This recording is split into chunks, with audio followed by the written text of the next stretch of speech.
Hello everybody, welcome back. Thank you for joining us again. This is our second refresh message this week. Today is Thursday, September 17th. We're talking about the life of God, enjoying the life of God. I'm Pastor Steve Green. My wife Penny and I pastor Breton Word of Faith Church.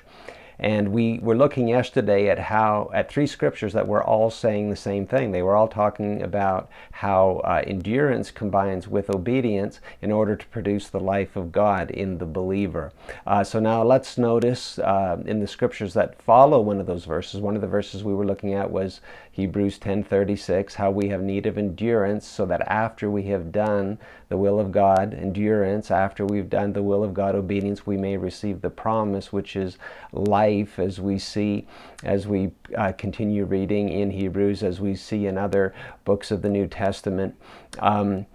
So the environment now in which those two ingredients combine, endurance and obedience, is the environment of faith. Two verses later in Hebrews 10:38, it says, "The just shall live." This life now comes from faith. Faith is the environment in which this reaction, tomorrow we'll look at how it's very similar to a chemical reaction, this combination of two ingredients, how it works. So the just shall live by faith. Now, faith is the substance, we read in Hebrews 11:1, of things hoped for. It's the reason or the basis or the grounds for hope, supernatural hope, a positive expectation of good, an anticipation of what is about to happen, an optimism in life. What a wonderful way to live. This is part of the life of God. Faith is the reason that this can happen. Faith is the substance of things hoped for. It's the environment in which it happens.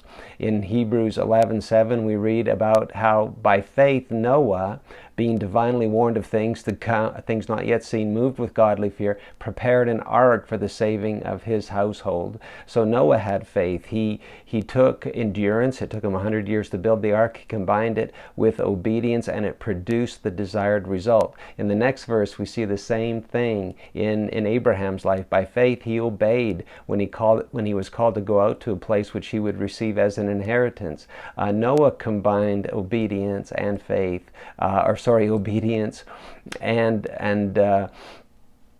endurance together in the environment of faith to produce a desired result. So faith is the environment. Faith is the motivator. Faith is the inspiration. Faith is the means by which power flows into our life, enabling us to obey, enabling us to endure, enabling us to even want to obey and endure. Faith, we read in Hebrews 10:17, comes by hearing, and hearing by the Word of God. So we can all get faith. It's not a complicated thing. It's not a mysterious thing. It just comes by hearing, and hearing by the Word of God, by believing the Word that we're hearing. Thank you again for joining us today, and we're going to finish on a very strong note tomorrow. Join us for that refresh message.